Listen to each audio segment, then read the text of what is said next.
first guest panel at DragonCon. So please, please, please welcome our great Whedonverse guests, Miracle Laurie, Nicholas Brendon, and Kristine Sutherland.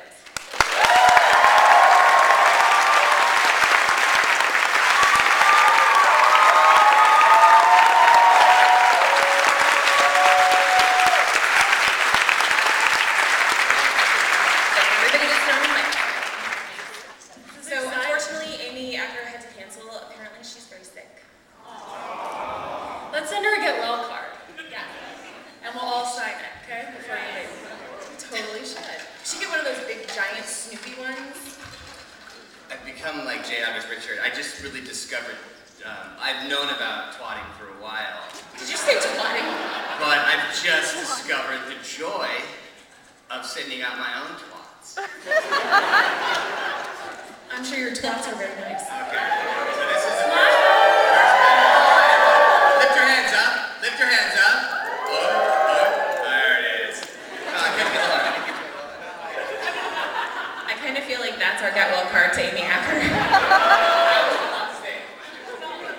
Okay, 1, 2, 3. Sweet, thank you.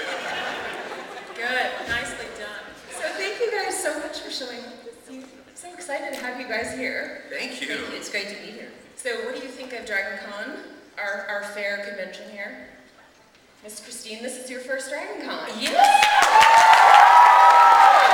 So this is Kristine and Miracle's first DragonCon. Yeah! We're virgins.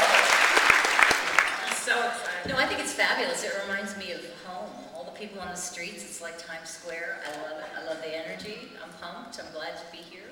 Yay. Thank you. She's pumped. So are you guys bummed that it's not my first time at DragonCon? It's like, all right, yeah. I was going to say, why'd you come back, but that's rude. So we have some lovely people in the back with microphones. Can you guys raise your hands? They are going to take your questions if you would like to ask our lovely panelists some questions. So if you want to line up in the back, they're going to ask, you can ask your own questions, so go ahead and line up. Or somebody else's. If you want to ask, like if you're introverted and you don't feel like you can, have an extroverted friend ask for you. Don't be shy. How many here are Really introverts? Raise your hand. And how many extroverts? I call bullshit on you. I don't believe that one bit. And you too, buddy. So You're the life of the party, I can tell. Buffy the Vampire Slayer is my favorite show, literally on the planet. So having the two of you here, and I love you, Miracle, God bless you. But I love Buffy too. It's not like it's a secret. We can all it's a love fest. It's fun. so having you two here is really exciting for me. But I just wanted to know what it was like to be part of a show that has such a rabid, loving following. It's so funny because usually, like rabid, if it's an animal, it's not a good thing at all. You know what I mean? It's like I'm not touching that animal. But a fan base is amazing, you know? So, it's kind of, I'll answer first, Kristine. Okay. Ladies first. Yeah. Where was I? Rabid fan base. Rabid fan base, yes. God, that's the, hey, listen, so, what's the question? You know, it's something that, it was the first thing that I ever did as an actor, so it's kind of, to me, this is the way that it's always supposed to be, and apparently, talking to my other.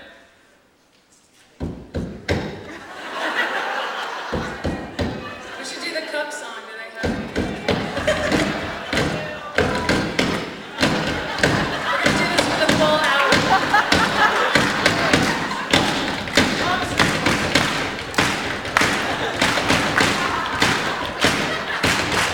Awesome.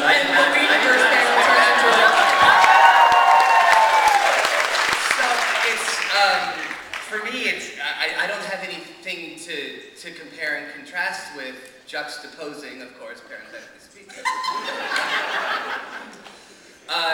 So I've always been around you wonderful people, and the great thing about it is that as the years go on, it seems to grow, which is pretty awesome too. Now, how many people here have been fans since day one?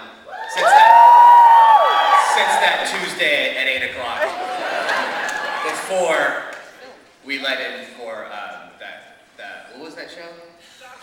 No. No, it was Heaven Help Us. Heaven can wait? Seventh Heaven. You guys were the lead-in for Seventh Heaven. Yeah, we were. Yeah. And Joss had this whole thing where like it was the poster of Buffy, and then it was the Seventh Heaven, and then it was Jesus. But Joss's thing, his tag wanted it to be Heaven and Hell. You decide which. And how many people became fans after the show aired in 1990? Don't be shy. So. Hey, it's fine. Nothing wrong with seeing it. So I think it's so wonderful to have these fans, but it's pretty much all I've done. And so I've always expected every show that I have done after Buffy to have that fan base. So it's not particularly that way at all. But I think it's right. Thank you.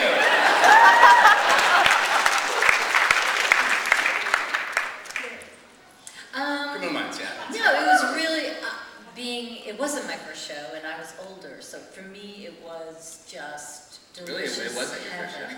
No. For me it was delicious heaven, because at that time, TV writing was pretty bad. Pretty bad. I mean, you'd get a script and you'd go, oh my God, if I paraphrase half of this, I can maybe twist it into something that might come out of a human being's mouth. It was awful. And then to get on this show that was so fabulously written was just such a treat. And nowadays, all the best writers follow Joss and went to television. And there's fantastic stuff, and some of the best writing is on television. Because film is really no longer sort of a writer's medium. But it was heaven to be on a show so well written and so well done, especially at a time when nothing else was. I thought you guys were great. Karen? Huh? Okay, Hannah. Okay, first off, Miracle, you're so pretty, it's not actually okay. Just so you know. Thank you. What are you gonna do about it? You wanna fight? Compliment I you know as the fake panel. TV karate, so I can totally take. Don't even. It's really okay. Okay, generic question of, do you have any like really funny, endearing like moments from on set that you enjoyed and Oh my God. So I'm gonna apologize ahead of time. I don't do well with that question because I'm not a good storyteller that way. There were lots of funny, I don't know. Do you guys have like good anecdotes? Anecdotes, I'm sure. That's a great word.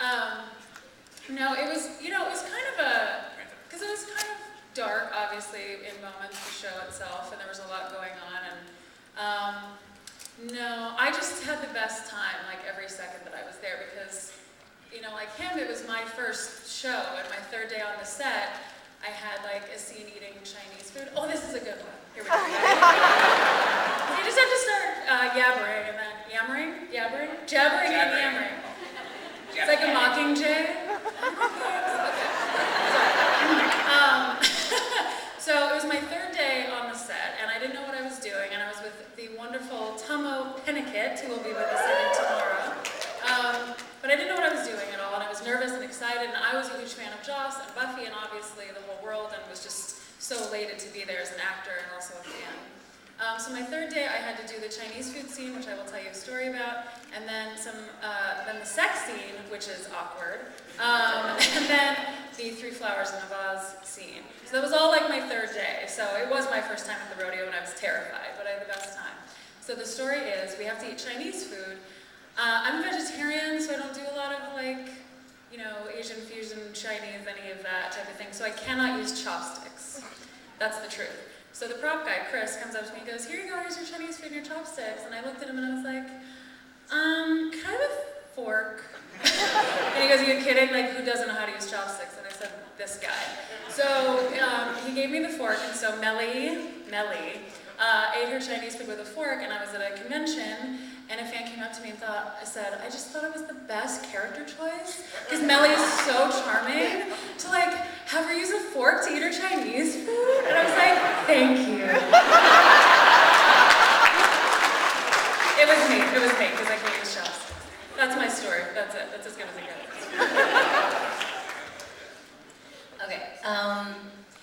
actually on that first Tuesday. Was it a Tuesday?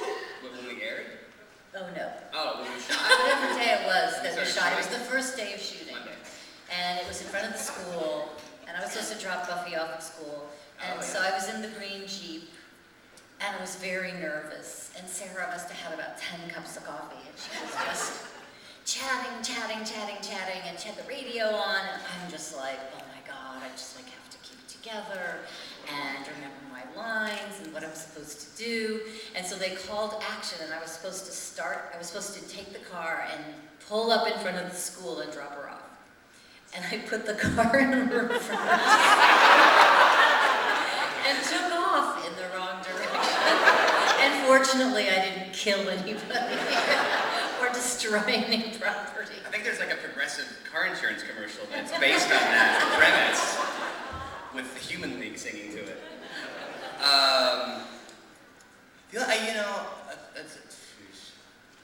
Trying to go back. There's so many of them. I mean, all I remember was that you learn to, especially I guess with go to eating. By the way, eating Chinese food with chopsticks, I swear to God, is on a TV show or a movie is one of my biggest pet peeves. It's used all the time. Yeah. Well, we're just kicking back, got our thing, hey, let's talk about the case or whatever, like police station or that. I'm like, yeah. So a fork is the way to go, and I'm proud of you. I would have used a spoon, but it's very good. 2 spoons, like a crane. Next time. But the one thing that I learned was that whenever there are eating scenes, because I forgot, I think it's in the high school years, but I had to do this scene where I was eating Twinkies to impress a girl. And I'd done a couple commercials where... Always works for me. Yeah, right? And thank God they're back. Thank God. Cheers. Who didn't see that coming, by the way? You know what I mean? It was like, hey, by the way, Coke's gonna change the formula. It's like, yeah, right. A month later we get a classic. For those of you who remember that in the 80s. So anyway, so I just learned that in the master shot, which is the first shot, don't eat anything. It doesn't matter if you're at dinner, and you're starving, just don't eat anything because you have to match it and you have to actually swallow. But in that Twinkie scene, since I had to swallow, and that was my way of, I had lines after I ate these 7 Twinkies in a row, I had to eat those Twinkies, and it was just horrible. The shit that they put you through, nobody thinks about us. You know what I mean? It's almost like, yeah, sure, hunger's a problem in this world, but how's about overeating on camera? You know what I mean? There should be some sort of there should be some sort of outreach program for actors who eat too much on camera. Anyway. Thank you. Hey there. Hey. Oh, we're going to the other side.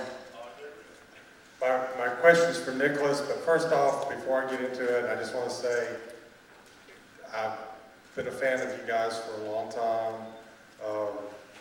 The Buffy show was fabulous, and actually, Nicholas, you did a great job also on Criminal Minds, portraying that character. I just recently getting into acting. I've been an entertainer in the city for over 30 years doing singing telegrams. And give us something right now. Please. Give us something. Come on, you can't. Do a singing telegram for Amy to get well. Yeah. Okay. No pressure. No pressure. And then Putting also, me on the spot. Thanks a lot.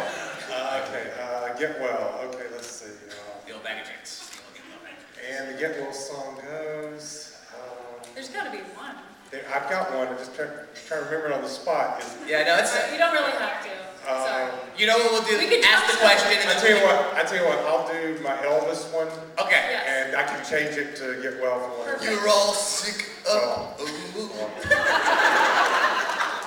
Oh, well, the blossom soul, so this I see. You feel it in your golly gee. And I didn't bring a gift at all. I hope that this little dick is good enough for you all.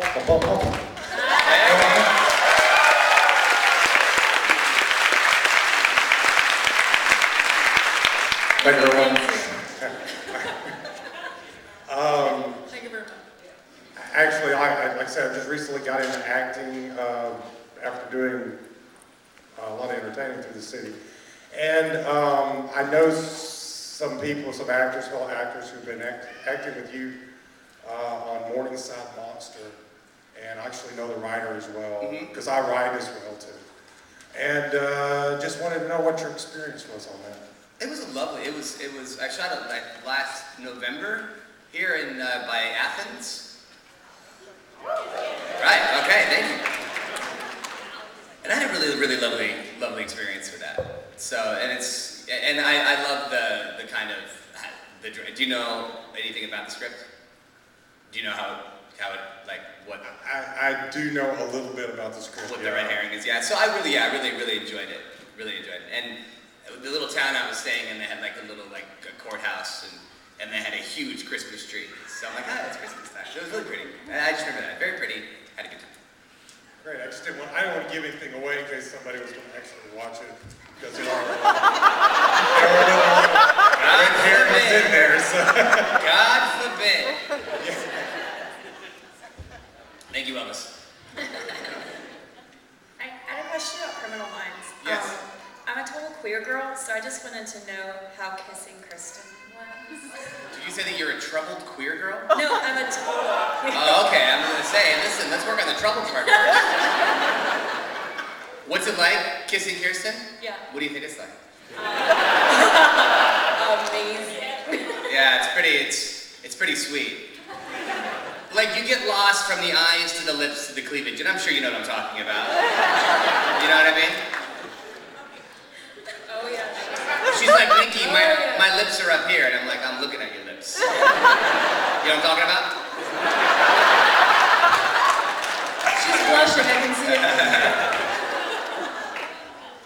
Thanks. You're welcome. I'm happy you're not troubled, by the way. This question is directed at Nicholas. And Directed Kristine. at. Well, In the general direction of Nikki. what was your favorite episode set to work on with Buffy? I always kind of put the musical aside because I think everyone's favorite episode was that. So, musical aside, to set, I probably either Hush or for me, Buffy versus Dracula. I had a really fantastic time doing that.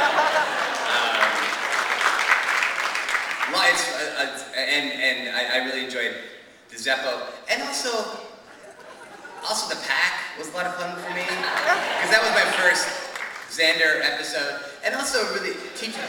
What I'm saying is there was only one bad episode. It was called Beer Bad, which is also a Xander episode.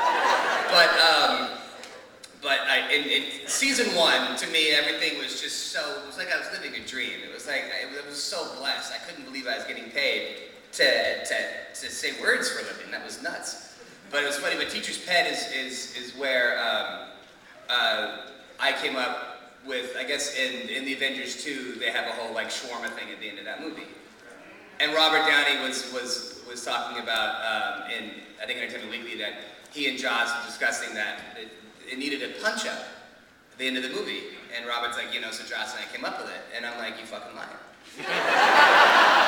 and Robert and I both live in Venice too, and I'm like, I know exactly where he lives, so I'm just kind of waiting outside. So then Joss finally said, like, that I had come up with the idea, and essentially I kind of walked into his office. I had got the falafel, and I'm like, what's a shawarma anyway? It's a big meat stick, So he then put it into Teacher's Pet when I get drunk, and then he put it into the Avengers. So that was very, very sweet of him for saying, no, that was Nikki's idea. Every episode I loved except for Beer Bad, but the musical number 1.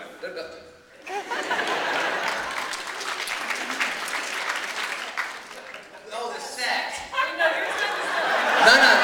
wasn't aware of that. The set. Well, you think about this. Shall I answer what you think? Yeah. Go. Okay. For me, it would be band candy on top of the police hood.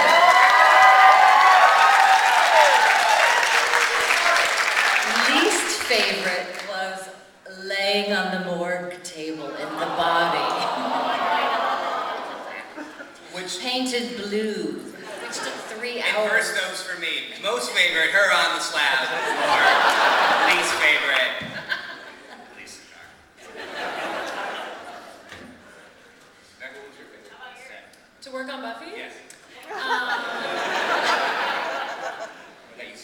magic shop because my husband Chris was in the Life cereal episode.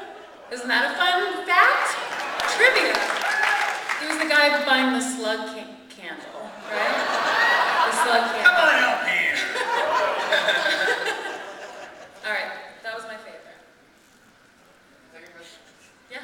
As someone who's stuck in Atlanta, I was wondering, what is the international reception to Buffy like?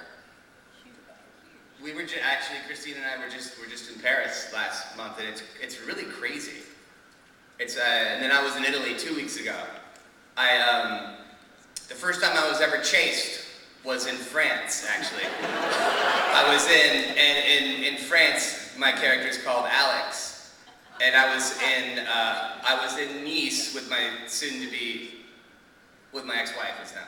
But anyway, and so we were on the beach at Nice on our way to Saint-Tropez, and all of a sudden I hear like these chicks are running and screaming, "Alex, Alex!" And I'm like, "Who's this Alex kid?" And then they were chasing after me. So it's crazy. I really haven't expected it to be kind of like worldwide, and also in other planets too.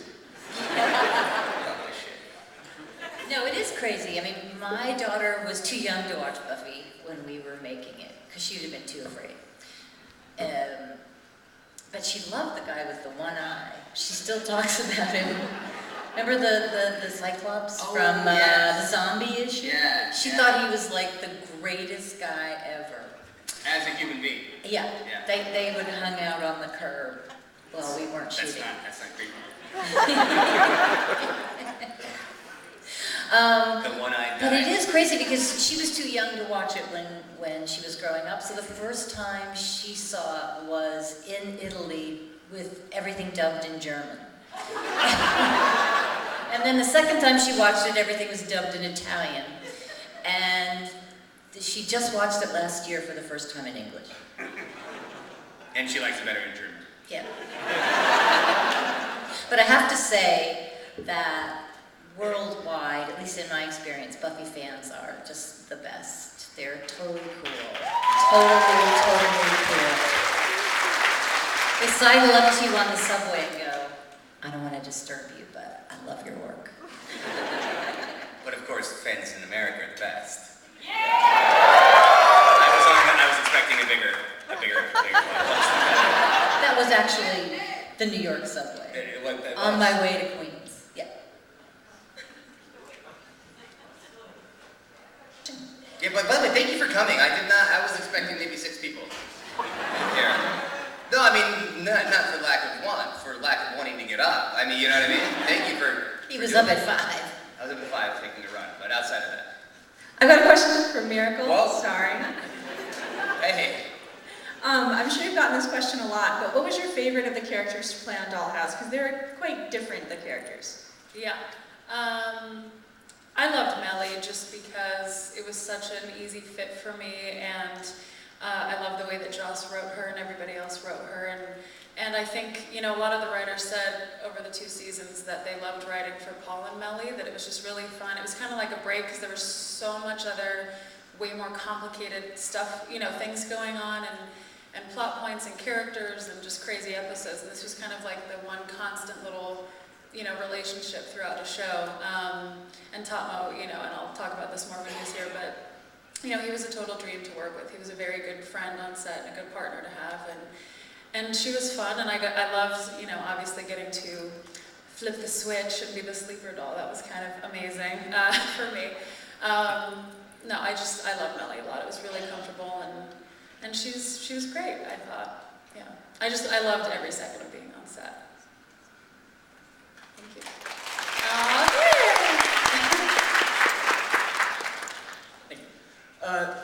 In Buffy, Joyce goes from being kind of a distant and estranged parent in season 1 and the first half of season 2, but once she's clued in, Joyce becomes very, very involved in Buffy's life. I was wondering your thoughts on Joyce's evolution as a character before she was so tragically taken from us in season 5. I decided early on that, because sometimes there were things that were hard to reconcile as an actress, because Joyce could be, there were so many different sides of her. I decided early on that what you were really seeing was Joyce through the eyes of Buffy, from her point of view. And so the distance that you saw until she was clued in, to me was a daughter, that estrangement that happens in those years where you need to separate from your mom and you need to keep her at arm's distance, and then you come around as you get older and sort of begin to realize that yes, it's your mother, but you can see her more as a human being. So, because I'm not a distant mother, so you know, you always have to sort of find your way into those things. So that's how I saw it, that you were seeing Joyce through Buffy's eyes. So thank you.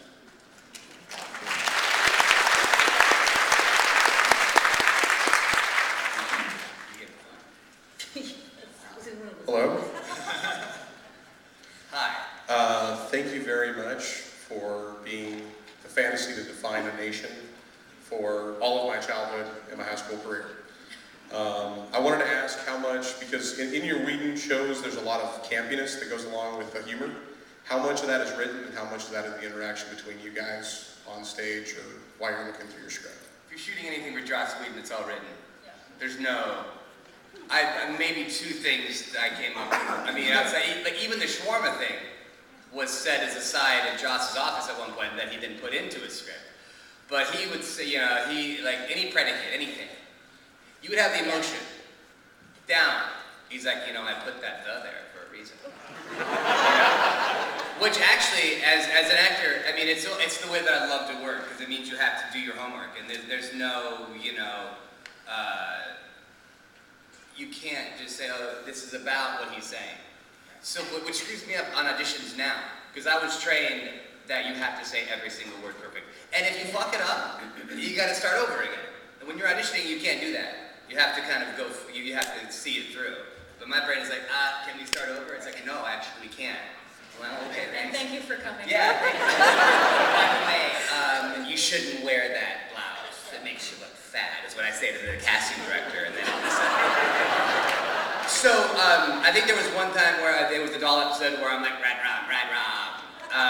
That was the only thing that was ever in, but Joss did not want any, there was no ad-libbing, there was nothing like that at all. And it was really weird because, like I said earlier, anything else you auditioned for, you had to rewrite it because it was so bad, and like words that would never come out of a human being's mouth. So it was this strange, it was really strange to have to memorize it. You didn't even feel the need to change. You know, it all felt natural once you got to that. One of the things too, that's great, it's when you have somebody who's that passionate, who's like, I put that A there, I put that "the" there, I put that "did" there for a reason.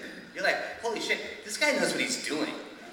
You know, on Criminal Minds, if we get around what we're trying to say, we're moving on. You know what I mean? And nothing, I mean, I love Criminal Minds, but yeah, obviously Buffy, I mean, the way that Joss Whedon works, it's like, he does become your god. You know, it's like, especially when you're doing that particular thing, it's like, you know that he's thought this through far more than you have. So shut the fuck up, hit your line, hit your mark and say your line, and maybe get a small little welling of tears.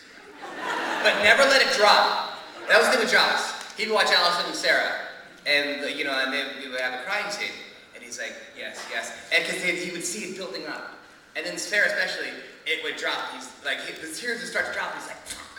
He never wanted to see it drop. He never wanted the climax to happen. He always wanted it to end before a climax, which is crazy. So he really thinks about it, because I love climaxing all the time. No, I made the mistake once of thinking, wow, like it's really cool. People can really cry around here. I'm going to try that. And we reshot the scene. And you thought you probably did a great job. Oh, I thought it was awesome. Nailed it.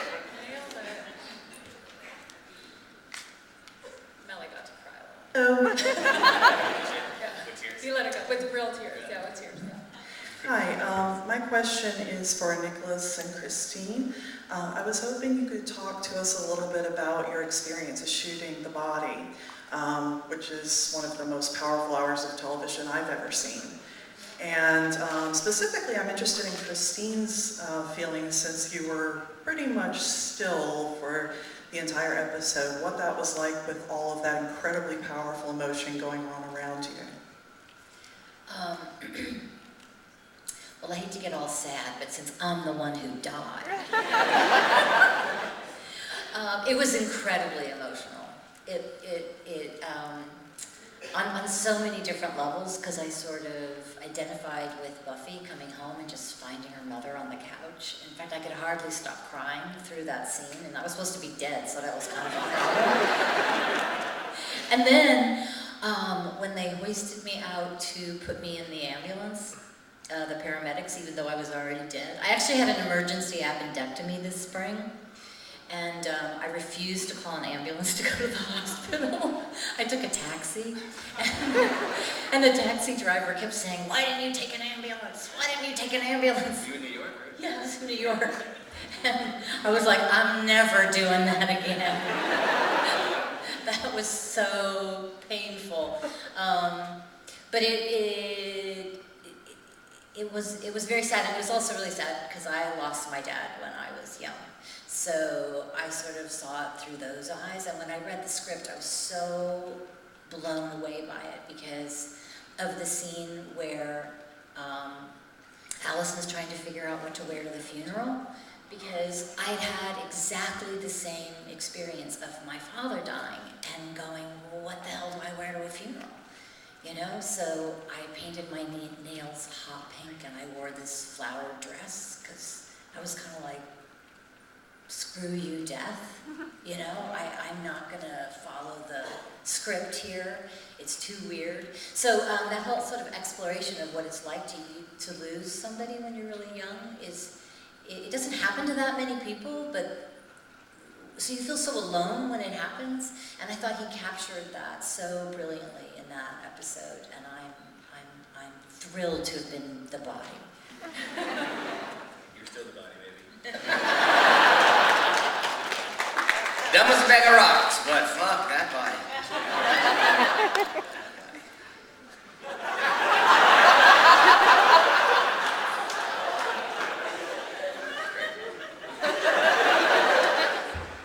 Do you have a question too?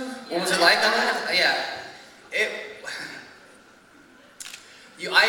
To this day, and I think it's going to end up being very tragic. I have not experienced a death of a loved one in my life.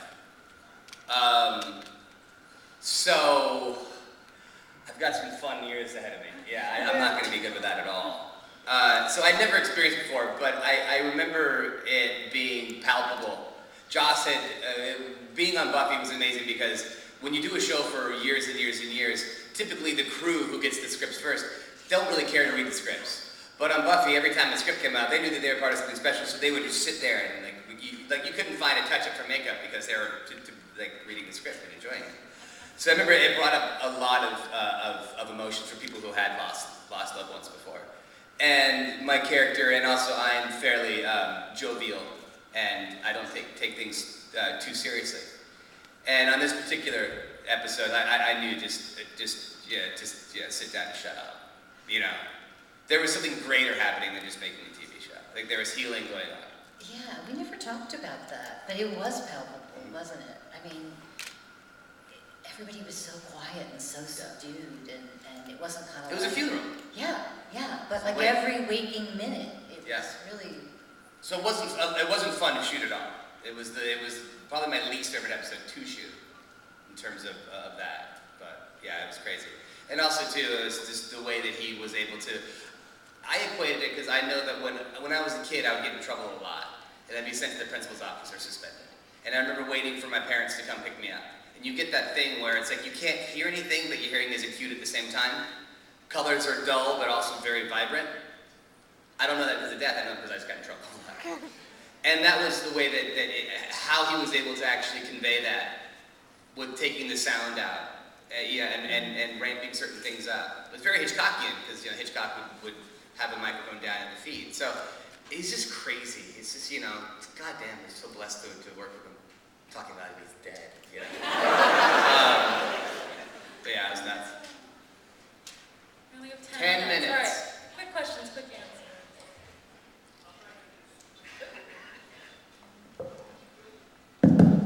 If the microphone works. So, it's another Buffy question, I'm so sorry. This is my first time ever seeing you guys in person, and thank you for being here, and I was such a big fan of the show, but have you seen a response from people like myself who grew up either queer, gay, lesbian, transgender, and identified with the show, not only on the level of Willow coming out of the closet, but just from season 1 of Buffy being a different person in high school? What kind of emotional response, what kind of fan response do you see from the LGBTQXY youth and people that watched you guys, like myself, who grew up and like said, oh my God, I kind of get what she and he and they are going through, and it really identified with that show. So, by the way, thank you again so much for Buffy, because it really was a part of my growing up in high school and everything. Thank you. You're very welcome. And thank you for watching. I remember it was, I had a lot of gay friends, and so I would kind of say, you know, this is really big in the gay community, and at one point, you know, we have a huge, Santa Monica Boulevard has a huge Halloween party, like in West Hollywood there, like 1 million people show up, and they wanted the cast of Buffy to be the Grand Marshal of that parade. And we still wanted to do it, but we were working. So I think at that point, I think that was season 2 or 3, even before Willow came out, I knew that it was definitely making its imprint on the GBYL Lifetime Network. I don't know, sometimes I just wonder, like, where are those normal people? Everybody I know was pretty shy and introverted and struggling and feeling different, so I don't know, like, what happened to those people? They're myths. Yeah. Absolute myths. Because it was our perspective. Mindy Dunn, she was a cheerleader. Yeah, probably suicide. I saw her on Facebook, I think you're right. Yeah. Thank you. Stay gay.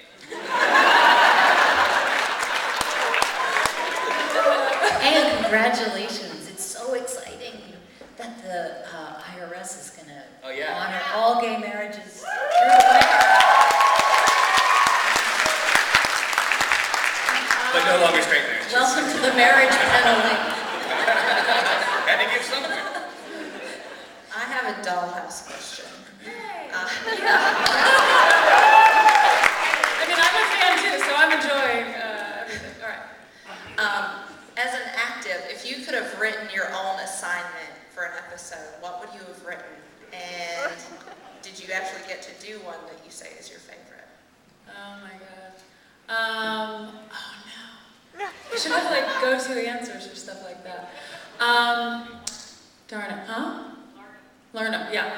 I don't know. People have asked me, if you could be imprinted as anything, what would it be? And I'm actually a huge Yankee fan. And I feel like Derek Jeter might be the coolest human being in the entire world. He's like goofy looking, but still sexy. It's true. He's like crazy, like out of this world talented. He seems like a good guy. He's got a great charity. He probably sleeps with like the hottest chicks in the world, right? But he's like respectful about it,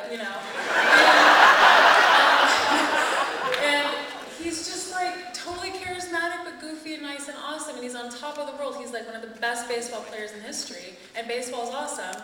So I would like to be imprinted as Derek Jeter, just to like see what that feels like.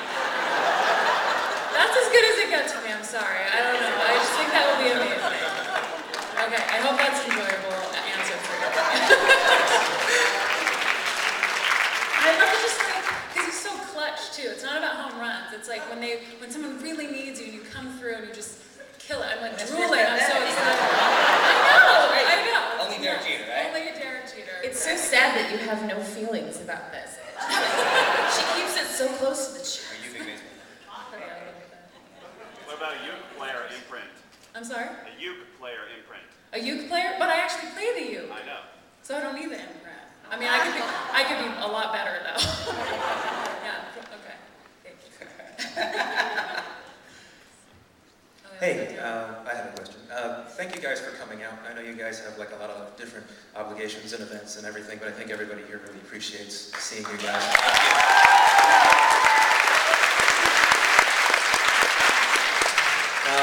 My question pertains to Buffy. One of the episodes that I really enjoyed a lot was the Halloween episode where you put on a costume and you took up that persona. I really enjoyed Xander taking on a more sort of fighting aspect. Macho guy? Yeah, a little bit. I think that it really, I thought it fit the character very well. Were you ever reluctant or disappointed that it didn't go in that direction? More so earlier on? No, because I never wanted to have powers. And it would come up from time to time where we needed something and there would just kind of be that imprint, if you will, of when we needed some sort of battle thing. But I love the fact that Xander laughed in the face of danger and then he hit until it went away. You know? Yeah. Though I wish they'd put me in Derek Jeter uniform. Talk about clutch, love being on top.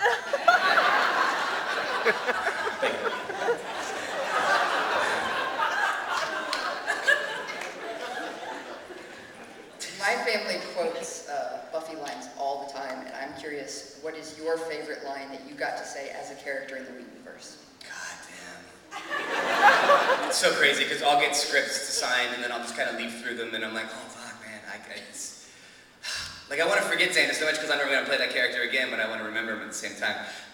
There's, in Buffy versus Dracula, when I was Renfield, and it's like, oh, this would not please the Master Bader. And then I say Master Bader again. Or no, I say something Bader.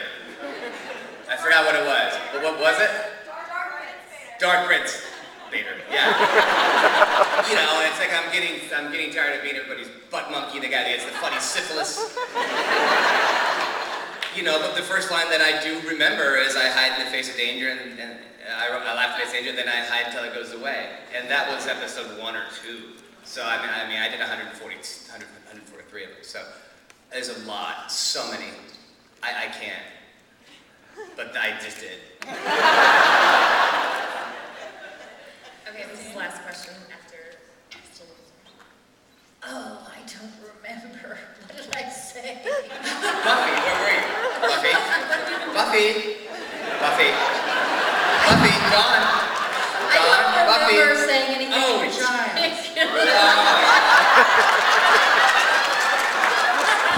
That was my favorite thing to say. Well, I do remember loving sassing Buffy in Van Candy. That was really great. Did you have any, how about Ted? Did you have any? I remember John's line, it's like I will not put up with this type of malarkey in my house. I remember the word malarkey making No, I just remember going, hi, John Ritter, it's really nice to meet you. Okay, and then kissing him the next 5 minutes. I did that, the same thing happened to me too. Yeah. I miss that man. Yeah. Okay. My favorite line? The one that sticks out the most, just thinking about it, is probably, it was the last scene we shot of the last episode that I shot when my character had her tragic demise. She says, "You made me feel like a real person." And I think that really encapsulated Melly in November. Are you getting verklempt? It was very emotional because that was the last scene, the last day of my time on the show. And I said to Joss, I said, "Would you have killed me if we weren't getting canceled?" Sometimes he just kills people. That's what he does, obviously, And he said, "Of course not. You're one of my favorites. I would never do that. The audience loves you. I love you. Everyone loves Melly. No way." He goes, "But we're canceled, so you're dying."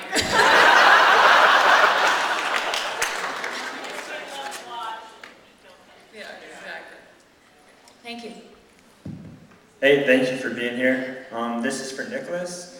You had a sidebar conversation with Dawn in one of the later episodes of the last season saying that you were the heart of the group and that was your superpower.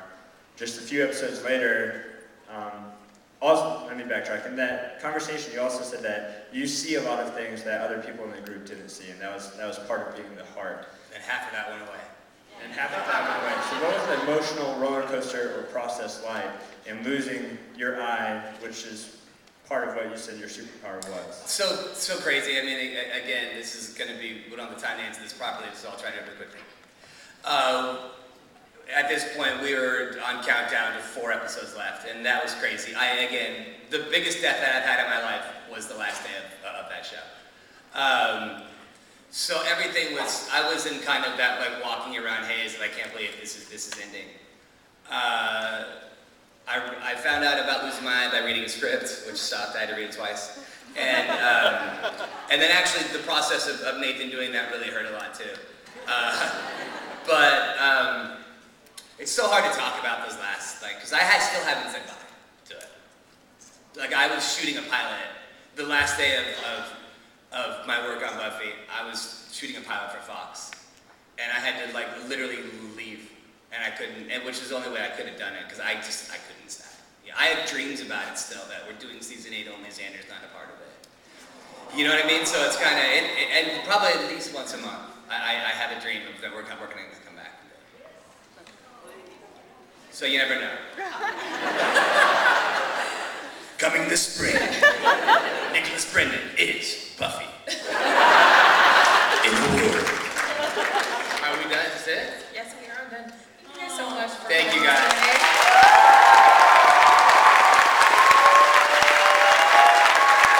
We kick off this whole thing. Okay. Awesome. Well done.